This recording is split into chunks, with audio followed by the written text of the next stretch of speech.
नमस्कार साथियों, infusion notes के यूट्यूब चैनल पर आपका स्वागत है। आज का सेशन रहेगा साथियों 25 जनवरी 2024 इंडिया करंट अफेयर्स का।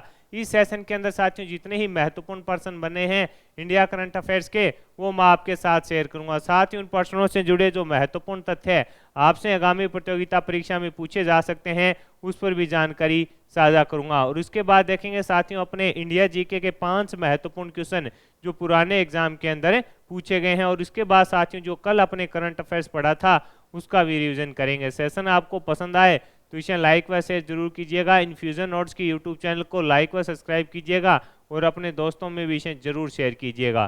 तो शुरुआत करेंगे साथियों सेशन की। पहला क्वेश्चन आपसे पूछा है कि हाल ही के अंदर भारत ने किसके साथ मुक्त व्यापार समझौता किया है। इंपॉर्टेंट रहने वाला क्वेश्चन है।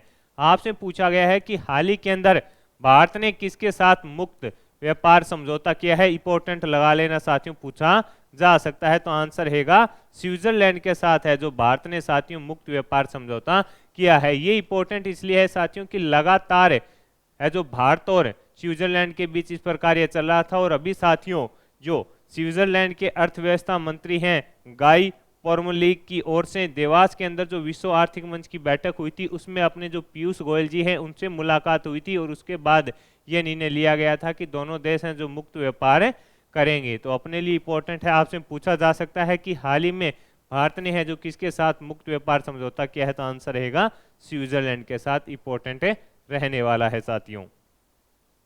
आगे बढ़ेंगे साथियों, अगले क्वेश्चन पर बात करेंगे। अगला क्वेश्चन आपसे पूछा है भारत किर्गिस्तान के बीच युद्ध अभ्यास खंजर है जो कहां शुरू हुआ है। ये भी इंपॉर्टेंट रहेगा। भारत और किर्गिस्तान के बीच युद्ध अभ्यास खंजर कहां शुरू हुआ है। तो आंसर है साथियों हिमाचल प्रदेश में। इसे इंपॉर्टेंट लगा लेना, आपसे पूछा जाएगा। आपसे पूछा गया है कि भारत किर्गिस्तान के बीच युद्ध अभ्यास खंजर कहां शुरू हुआ है। तो आंसर रहेगा हिमाचल प्रदेश में शुरू हुआ है। यह युद्ध अभ्यास 22 जनवरी से लेकर साथियों 3 फरवरी तक चलेगा। ये इंपॉर्टेंट है, 22 जनवरी से लेकर 3 फरवरी तक ये चलेगा। कहां पर? हिमाचल प्रदेश में। हिमाचल प्रदेश के साथियों बकलोहा के विशेष बल प्रशिक्षण स्कूल के अंदर है जो इसका आयोजन किया जा रहा है। ये इंपॉर्टेंट है, आपसे पूछा जा सकता है कि भारत किर्गिस्तान के बीच युद्ध अभ्यास खंजर कहां शुरू हुआ है। तो आंसर रहेगा हिमाचल प्रदेश में शुरू हुआ है। ये अपने को याद रखना है साथियों। ये इसका 11वां संस्करण है, ये भी अपने को याद रखना है। अगले क्वेश्चन पर बात करेंगे साथियों। अगला क्वेश्चन आपसे पूछा है कि बीसीसीआई के द्वारा international cricketer of the year 2023 से किसे चुना है। आपसे पूछा है कि बीसीसीआई के द्वारा international cricketer of the year 2023 किसे चुना गया है। तो आंसर है साथियों किसे चुना गया है, शुभमन गिल को चुना गया है। इसे इंपॉर्टेंट लगा लेना। आपसे पूछा गया है कि बीसीसीआई के द्वारा international cricketer of the year 2023 किसे चुना गया है। तो आंसर रहेगा शुभमन गिल को चुना गया है साथियों। इसके अलावा साथियों 2021-22 का भी पुरस्कार अभी दिया गया था, वो दिया गया है जसप्रीत बुमराह को। ये भी अपने को याद रखना है। नहीं 2021-22 का आपसे पूछे किसे दिया गया है तो आंसर रहेगा जसप्रीत बुमराह को दिया गया है। और 2020-21 का दिया गया है रविचंद्रन अश्विनी को। और 2019-20 का दिया गया है मोहम्मद शमी को। ये पुरस्कार हैं जो अभी दिए गए हैं। तो अपने लिए इंपॉर्टेंट है कि कौन सा किसको दिया गया है। ये साथियों जो क्रिकेटर ऑफ द ईयर पुरस्कार दिया जाता है बीसीसीआई के द्वारा, इसको साथियों इसे क्या बोला जाता है, पॉली उमरीगर इसे बोला जाता है। पॉली उमरीगर इस पुरस्कार को बोला जाता है। यानी बीसीसीआई के द्वारा जो साल का क्रिकेटर ऑफ द ईयर पुरस्कार दिया जाता है उसको क्या बोला जाता है, पॉली उमरीगर पुरस्कार बोला जाता है। तो साथियों पुरुषों के अंदर तो शुभमन गिल को दिया गया और महिला के अंदर साथियों 2023 का किसे दिया गया है, वो दिया गया है दीप्ति शर्मा को। ये अपने को याद रखना है, किसको दिया गया है, दीप्ति शर्मा को यह पुरस्कार दिया गया है। महिला के अंदर किसे दिया गया है तो आपका आंसर होगा दीप्ति शर्मा को यह पुरस्कार दिया गया है। इसके अलावा साथियों colonel CK Naidu lifetime achievement जो पुरस्कार है वो रवि शास्त्री जी को दिया गया है। ये भी अपने को याद रखना है। अगले क्वेश्चन पर बात करेंगे। अगला क्वेश्चन आपसे पूछा है कि फ्रांस में आयोजित grand prix de France Henri Deglane कुश्ती टूर्नामेंट में रवि दहिया ने कौन सा पदक जीता है। आपसे पूछा है कि फ्रांस के अंदर आयोजित grand prix de France Henri Deglane कुश्ती टूर्नामेंट के अंदर रवि दहिया ने कौन सा पदक जीता है? तो आंसर रहेगा साथियों इन्होंने कांस्य पदक जीता है। ये इंपॉर्टेंट रहने वाला है। कौन सा पदक जीता है? तो आंसर रहेगा साथियों इन्होंने कांस्य पदक जीता है। ये अपने लिए इंपॉर्टेंट रहने वाला है। इन्होंने साथियों जो कजाकिस्तान के केरात अमीरात चेव थे उनको हराया था और कांस्य पदक जीता है। ये अपने लिए इंपॉर्टेंट रहने वाला है, आपसे पूछा जा सकता है। अगला क्वेश्चन आपसे पूछा गया है साथियों कि डिजिटल फोरेंसिक उत्कृष्ट केंद्र का उद्घाटन किसने किया है? तो आंसर रहेगा साथियों अमित शाह जी के द्वारा किया गया है। ये भी अपने को याद रखना है। डिजिटल फोरेंसिक उत्कृष्ट केंद्र का उद्घाटन किसने किया? तो आंसर रहेगा अमित शाह जी के द्वारा किया गया। अब आप कहोगे साथियों इसका उद्घाटन कहां पर किया गया? तो साथियों गुजरात के गांधीनगर में, गुजरात के गांधीनगर में साथियों इसका उद्घाटन है जो किया गया है। ये अपने को याद रखना है। कहां पर? गुजरात के गांधीनगर में इसका उद्घाटन है जो किया गया। किसके द्वारा? अमित शाह जी के द्वारा। अगला क्वेश्चन आपसे पूछा है कि केंद्र सरकार ने बहुभाषी शिक्षा के लिए कौन सा ऐप लॉन्च किया है? इसे इंपॉर्टेंट लगा लेना साथियों।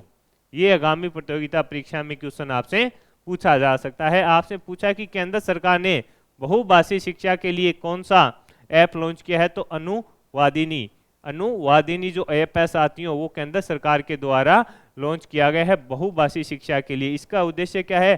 शिक्षा में बहुभाषा को बढ़ावा देने के लिए साथियों इसे आर्टिफिशियल इंटेलिजेंस के द्वारा इस ऐप को तैयार किया गया है। यानी स्कूलों व बड़े स्तर पर है जो बहुभाषा का जो भी कंटेंट है वो आसानी से मिल सके इस ऐप के माध्यम से। तो अपने लिए इंपॉर्टेंट रहने वाला है और आपसे पूछा जा सकता है साथियों।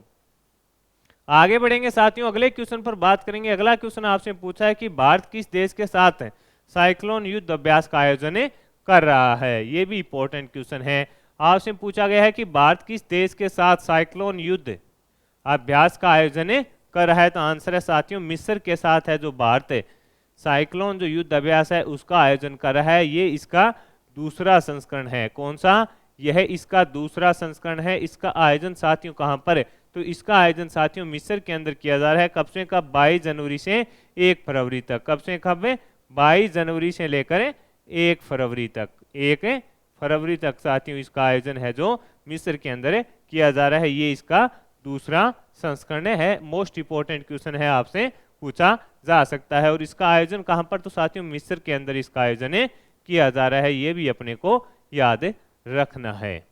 कब से कब किया जा रहा है? तो 22 जनवरी से 1 फरवरी तक इसका आयोजन किया जा रहा है। अगला क्वेश्चन आपसे पूछा गया है कि भारत रत्न 2024 से किसे सम्मानित किया जाएगा? तो आंसर है साथियों कर्पूरी ठाकुर को। कर्पूरी ठाकुर को साथियों भारत रत्न 2024 से सम्मानित किया जाएगा। ये कौन है साथियों? ये बिहार के पूर्व मुख्यमंत्री हैं। ये बिहार के पूर्व मुख्यमंत्री हैं और 2 बार साथियों ये मुख्यमंत्री रह चुके हैं और इनको साथियों भारत रत्न से सम्मानित किया जाएगा कर्पूरी ठाकुर को। और इनको साथियों यह पुरस्कार है जो मरणोपरांत प्रदान किया गया है। तो इंपॉर्टेंट है, पूछा जा सकता है। ये बिहार के साथियों 2 बार हैं जो मुख्यमंत्री रह चुके हैं। तो इंपॉर्टेंट है, आपसे आगामी प्रतियोगिता परीक्षा में साथियों यह क्वेश्चन कन्फर्म पूछा जाएगा। आगे बढ़ेंगे साथियों, अगले क्वेश्चन पर बात करेंगे। अगला क्वेश्चन आपसे पूछा है कि सुभाष चंद्र बोस आपदा प्रबंधन पुरस्कार 2024 किसे प्रदान किया गया? ये भी इंपॉर्टेंट है रहने वाला है। सुभाष चंद्र बोस आपदा प्रबंधन पुरस्कार 2024 किसे प्रदान किया गया? तो 60 पैराशूट फील्ड हॉस्पिटल को प्रदान किया गया। किसको प्रदान किया गया? 60 पैराशूट फील्ड जो हॉस्पिटल है साथियों उसको प्रदान किया गया। यह उत्तर प्रदेश में स्थित है। ये जो हॉस्पिटल है साथियों कहाँ पर है? उत्तर प्रदेश के अंदर स्थित है। ये एक आर्मी का हॉस्पिटल है साथियों। इस पुरस्कार की शुरुआत है जो 2019 के अंदर हुई थी साथियों। इसके अंदर किसी भी अगर संस्था को दिया जाता है तो 51 लाख रुपए का है जो सहायता राशि इसके अंदर है। 51 लाख रुपए है जो प्रदान किए जाते हैं। आपसे पूछा गया है सुभाष चंद्र बोस आपदा प्रबंधन पुरस्कार 2024 किसे दिया गया? तो 60 पैराशूट फील्ड जो हॉस्पिटल है साथियों उसको यह पुरस्कार प्रदान किया गया। ये कहां पर स्थित है? तो आपका आंसर होना चाहिए उत्तर प्रदेश के अंदर साथियों यह स्थित है। अगला क्वेश्चन आपसे पूछा है, एल्कोहल से जेट इंजन तैयार करने की प्रथम प्रायोगिक परियोजना का उद्घाटन कहां पर किया गया? तो साथियों पुणे के अंदर किया गया है। ये भी इंपॉर्टेंट है, पूछा जा सकता है कि एल्कोहल से जेट इंजन तैयार करने की प्रथम प्रायोगिक परियोजना का उद्घाटन कहाँ किया गया? तो पुणे के अंदर किया गया। और साथियों किसके द्वारा? पेट्रोलियम और प्राकृतिक गैस मंत्री हरदीप सिंह पुरी ने साथियों इसका उद्घाटन है जो किया है। ये अपने को याद रखना है। अगला क्वेश्चन आपसे पूछा गया है साथियों कि प्रधानमंत्री सूर्योदय योजना किसने लॉन्च की है? तो आंसर रहेगा साथियों पीएम मोदी जी के द्वारा। किसके द्वारा?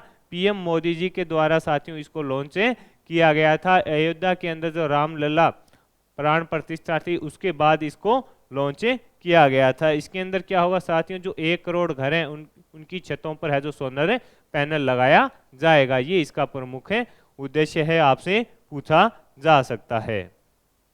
तो साथियों ये हो गए इंडिया करंट अफेयर्स के महत्वपूर्ण क्वेश्चन। अब मैं आपके साथ साथियों इंडिया जीके के 5 महत्वपूर्ण क्वेश्चन जो पुराने एग्जाम के अंदर आए हुए हैं वो शेयर करूंगा। पहला क्वेश्चन उसमें पूछा गया है कि अरविंद घोष के द्वारा रचित भवानी मंदिर किसकी रचना से प्रेरित थी? आपसे पूछा है कि अरविंद घोष के द्वारा रचित भवानी मंदिर किसकी रचना से प्रेरित थी? तो आंसर रहेगा आनंद मठ से प्रेरित थी। ये अपने को याद रखना है। सर्वप्रथम किस भारतीय राष्ट्रीय आंदोलन के समय वंदे मातरम लोगों का लोकप्रिय गीत बना था? तो आंसर रहेगा साथियों स्वदेशी आंदोलन के समय। किस आंदोलन के समय? स्वदेशी आंदोलन के समय साथियों जो वंदे मातरम गीत है वो भारतीयों का लोकप्रिय गीत बना था। ये अपने को याद रखना है। अगला क्वेश्चन आपसे पूछा है कि बंगाल का विभाजन किस वर्ष में रद्द किया गया था? तो आंसर हो जाएगा 1911 के अंदर। आपसे पूछा है कि बंगाल विभाजन कब रद्द किया गया था? तो आंसर हो जाएगा 1911 के अंदर साथियों रद्द किया गया था। किसने गदर पार्टी की स्थापना की थी? तो आंसर है लाला हरदयाल ने। किसने की थी? तो आंसर हो जाएगा लाला हरदयाल ने साथियों गदर पार्टी की स्थापना है जो की थी। ये अपने लिए इंपॉर्टेंट रहने वाला है। अगला क्वेश्चन है किसने एज ऑफ कंसेंट बिल का विरोध किया था? तो आंसर रहेगा साथियों बाल गंगाधर तिलक जी के द्वारा विरोध किया गया था। किसने एज ऑफ कंसेंट बिल का विरोध किया था? तो आंसर है बाल गंगाधर तिलक जी के द्वारा।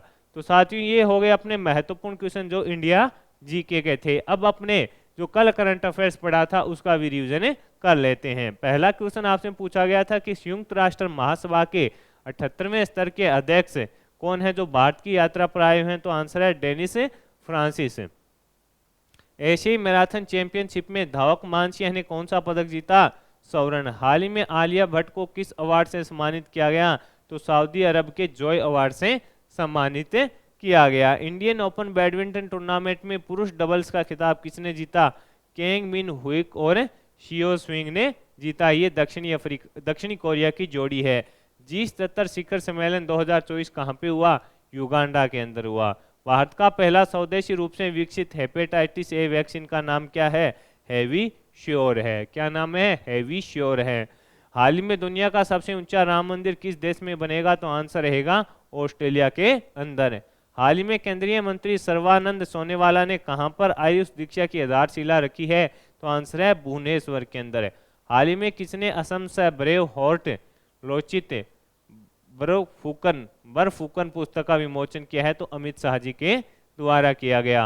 अयोध्या के राम मंदिर में प्राण प्रतिष्ठा हुई इस मंदिर का डिजाइन किसने तैयार किया था? तो चंद्रकांत सोमपुरा जी के द्वारा इसका डिजाइन तैयार किया गया था। पराक्रम दिवस कब मनाया गया? तो आंसर है साथियों 23 जनवरी को है जो पराक्रम दिवस मनाया गया। तो साथियों इस सेशन के अंदर India current affairs, India GK वह जो अपने कल करंट अफेयर्स पढ़ा था उसका रिवीजन किया है। सेशन आपको पसंद आया है तो इसे लाइक व शेयर जरूर कीजिएगा। इन्फ्यूजन नोट्स की यूट्यूब चैनल को लाइक व सब्सक्राइब कीजिएगा और अपने दोस्तों में विषय जरूर शेयर कीजिएगा। वीडियो के डिस्क्रिप्शन में साथियों पीडीएफ का लिंक होगा, वहां से आप आसानी से पीडीएफ डाउनलोड कर पाएंगे।